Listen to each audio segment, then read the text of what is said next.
So 1/3 of our lives we spend with an activity that we actually poorly understand and have very little control over it. It's very clear that sleep plays an important role in our daily well-being. If kids don't sleep enough, they get cranky and the adults get less performing. And actually, if we sleep too long, the same happens. It is also very important for our health. And if you're looking at patients that suffer from diabetes or Alzheimer, for example, we see that their sleep behavior has changed. Similarly, in Parkinson's patients, we can actually detect changes in sleep behavior as an early sign for Parkinson's, even before the clinicians detect it.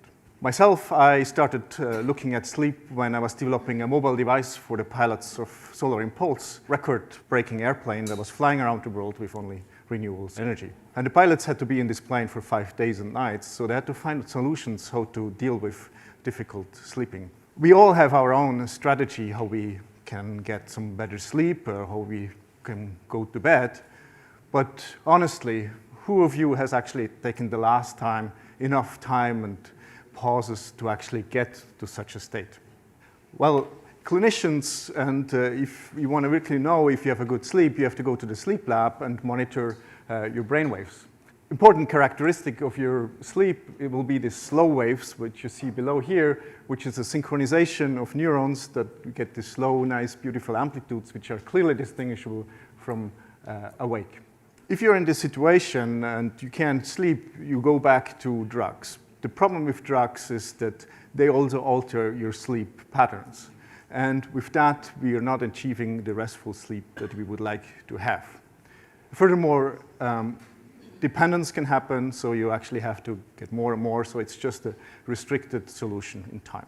We have developed a mobile device that is actually capable of monitoring your sleep and at the same time stimulate you with auditory tones during sleep to put you into a deeper sleep.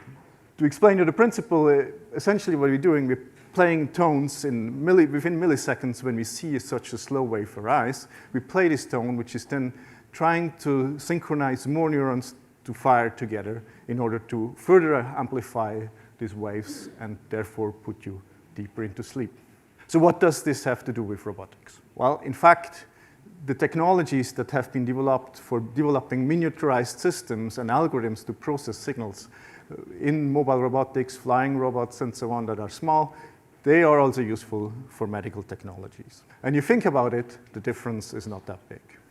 A robot has to perceive its environment with sensors. It's going to trying to build maps, process, and decide how she should continue navigating in this environment.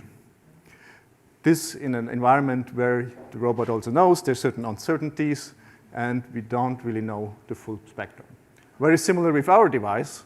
We're monitoring the brain waves, we're capturing a certain physiological state of the human, then trying to detect which state this is, and then deliver a certain medical intervention in order to modify the system, and then again monitor how this influence has changed the physiological state. So this robotic system is automated in very different ways. So we can automatically detect which state of sleep you are you ready for such stimulation?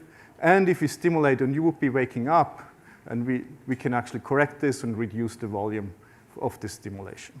With this system, we actually achieved something where beforehand a human had to monitor in the lab, trying to manipulate the system in order to deliver the stimulations to a wearable system which the person can take home, sleep with it, and act in an environment that is familiar.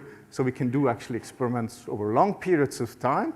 We can start thinking about research experiments that can last long for long-term effects, see the effects on humans, how they behave, change behaviors, are they still sleepy, are they still suffering from the same diseases.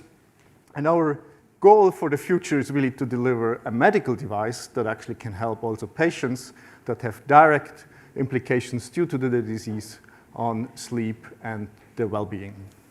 Thank you very much.